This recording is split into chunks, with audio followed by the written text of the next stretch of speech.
Mas quem era o do meio?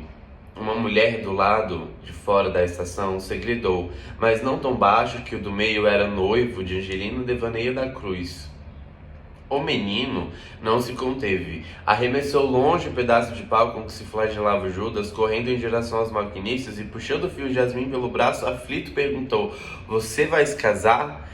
O fio Jasmim, atordoado com a pergunta e pensando em Pérola Maria, respondeu que sim. "Quando?" insistiu o menino. "Brevemente, já tenho casa, já tenho tudo. Falta só a noiva marcar. A marcação da data é dela." O menino Gabriel nem escutou as últimas palavras do noivo de Angelina Devaneio da Cruz.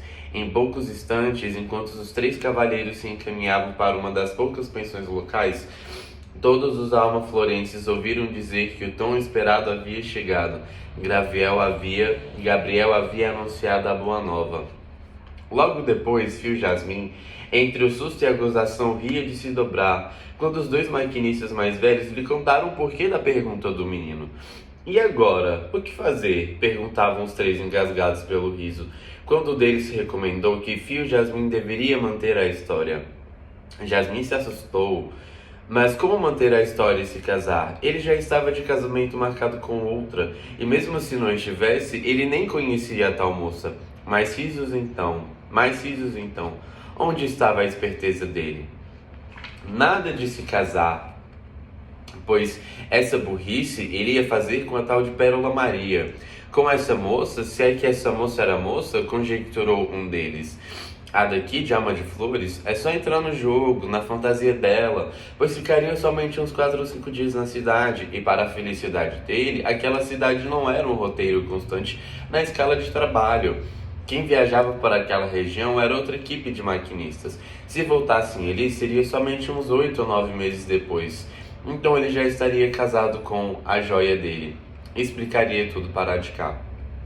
E que Jasmim ficasse tranquilo, o pessoal da cidade era muito pacato, ninguém faria nada contra ele. Era só a moça aproveitar a ocasião como uma brincadeira de que ainda era solteiro, falado e dito. Fio Jasmim vestiu a camisa do jogo. Quando Fio Jasmim, no princípio da noite, chegou à casa da Angelina Devaneio da Cruz, foi como se o sol retrocedesse e anunciasse um novo dia para ela. Angelina, que já esperava pelo amado desde a raiz do tempo, tinha tudo preparado, inclusive o controle das emoções. Aceitou com naturalidade a fala educada do moço, o olhar dele com curiosidade sobre o corpo dela e o convite do pai para que ele aparecesse lá na barbearia. Precisavam combinar os últimos arranjos para o casamento.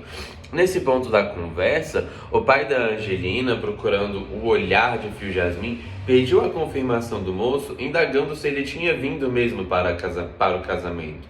Se o barbeiro fosse um bom observador, teria notado que Jasmim havia gaguejado um pouco na resposta.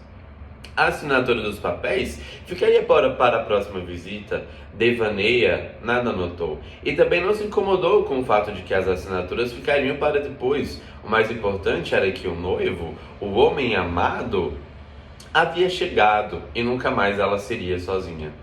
Mesmo se ele não voltasse tão cedo, mesmo se voltasse 1000 anos depois, mesmo se a volta não acontecesse nunca, o importante era que ele estava ali, concreto, real, diante dela. A existência dele comprovava a existência dela. Quebrava o sentido de existir só, que ela vinha experimentando desde sempre. E durante 4 ou 5 dias de permanência de Fio Jasmim em Alma das Flores, a vida de Angelina foi outra. Ganhou alma nova. A moça, esquecida de tudo que ela mesma já tinha gerado antes e sozinha, pensou que o seu teor fecundante viesse de uma virilidade externa e se entregou toda a Fio Jasmim. Ele, ávido de brincadeiras, aceitou. Às vezes, entre um gesto e outro do jogo, ao imaginar os dias futuros de Angelina, quando ele partisse e voltasse com a verdade a estragar a esperança dela, sua consciência lhe queimava um pouco. Mas havia aprendido que as ardências da consciência em relação ao sofrimento que lhe podia causar uma mulher passavam rápido. Era só desviar o pensamento para as ardências do corpo. Desviou. E na quase véspera da véspera de sábado, quando completaria 1 semana ali em Alma das Flores, em Alma das Flores, em que o Judas tinha sido malhado mais uma vez ao longo dos séculos, Fio Jasmin partiu com os outros dois cavalheiros. Angelina Devaneia da Cruz, na estação, desenhou, no vazio, um beijo para o homem amado e assinou no ar um vago gesto. Algumas pessoas que assistiram à última aceno de Angelina Devaneia não souberam traduzir se foi um sinal de despedida ou um chamamento para que o homem regressasse. E enquanto Fio Jasmin e seus dois companheiros de aventuras nas trilhas da vida seguiam gargalhando da idiotice da moça e dos habitantes de Alma das Flores, dores aconteciam. Sétimazinha e toda a família lamentava a desistência de viver de mais um ente querido. Devaneia havia descoberto, um pouco antes de Fio Jasmin partir, a realização enganosa de seus desejos de uma vida inteira. Aquele não era o amado dela. E por que então ele havia mentido tanto? Se ele tivesse dito não ser ele o esperado, ela sofreria sim, mas só na porta da entrada, na soleira da casa. Mas como ele deixou que ela acreditasse, ela descansou toda a solidão em que vivera até aquele instante, no prazer da chegada dele. Para ela, bastava ele chegar para confirmar que o amor existia. Se o amado não ficasse, as bodas já tinham sido realizadas nela. O esposo viera um dia e estivera nela. À noite, em todas, poria o vestido de noiva e gozaria sozinho o prazer de um homem ausente, mas que um dia estivera nela. E não queria nada em troca.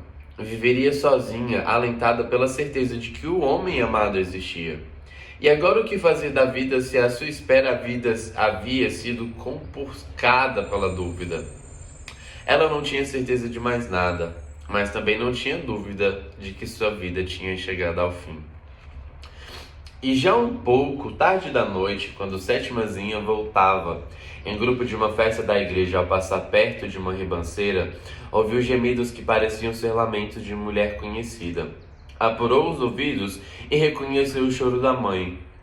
Ela se lembrava perfeitamente da mãe no quarto escuro, embora ela fosse bem novinha na época do dilúvio interno de Dorinda da Cruz.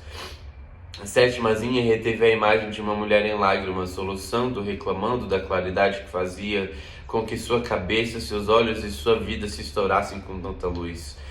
Tudo era claro em demasia. A irmã mais nova da enfermeira, Angelina Devaneia da Cruz, perguntou se alguém estava escutando alguma coisa. Ninguém ouvia nada, só ela.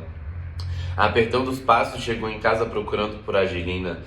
Todas as irmãs estavam presentes, até o pai, menos ela. Em prantos, pediu que fossem buscar o corpo da irmã mais velha lá embaixo, na ribanceira. O episódio da procurada morte da enfermeira Angelina comoveu a cidade de Alma das Flores e adjacências. O último acontecimento trágico naquela região como esse tinha sido da morte da mãe dela. Morte também procurada. Só que a mãe de Angelina vinha morrendo aos poucos, na tristeza que lhe acometera desde o nascimento da Sétimazinha. A cidade esperava a desistência da mulher. As pessoas apenas se condoeram junto à família, mas não estranharam o fato quando o corpo de Dorinda da Cruz foi encontrado flutuando nas águas do Rio das Mortes. Com Angelina Devaneia, não. Os que não sabiam do que havia acontecido com a moça não entenderam o porquê de ela ter desistido da vida no momento exato em que o amado chegara. E solenemente, em respeito à memória da enfermeira, tão competente, tão acolhedora, tão humana, um silêncio sobre a causa-mortes de Angelina misturou-se na dor da cidade. Ninguém nunca perguntou a razão da desistência dela em continuar a viver. Os que souberam do noivo impostor, motivo da desesperança da moça, buscaram esquecer a causa de tudo, e sem saber muitos ficaram. Em Alma das Flores, uma ignota pergunta nunca dita, nunca falada, haveria de parar para sempre. Por que Angelina Devaneia da Cruz não teria suportado chegar aos 33 anos?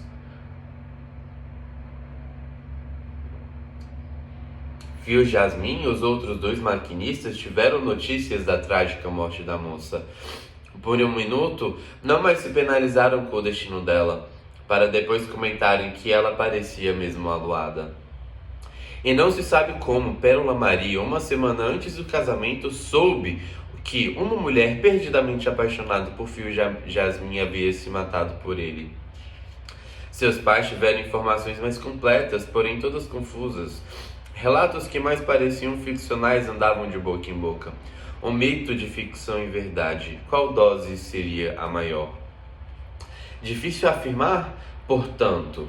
O melhor era crer no que estava sendo dito. A mulher que abraçara a morte era bem mais velha do que Jasmin, morava no interior do estado, numa cidade chamada Vale das Almas, era fazendeira e cultivava terras e terras de laranjais. Tiveram um filho com ele, mas como não precisava de Fio Jasmin para nada, nunca permitiu que o menino conhecesse o pai. O garoto talvez fosse completar uns 3 anos. Essas conversas a respeito do noivo da filha irritaram profundamente os pais de Pérola Maria. A confiança estava abalada. Com muito cuidado, orientaram a filha dizendo que um casamento se desmanchava até na porta da igreja. Pérola preferiu classificar todas as informações como um nocivo diz-que-me disse, inveja de outras mulheres que desejavam estar no lugar dela. É isso.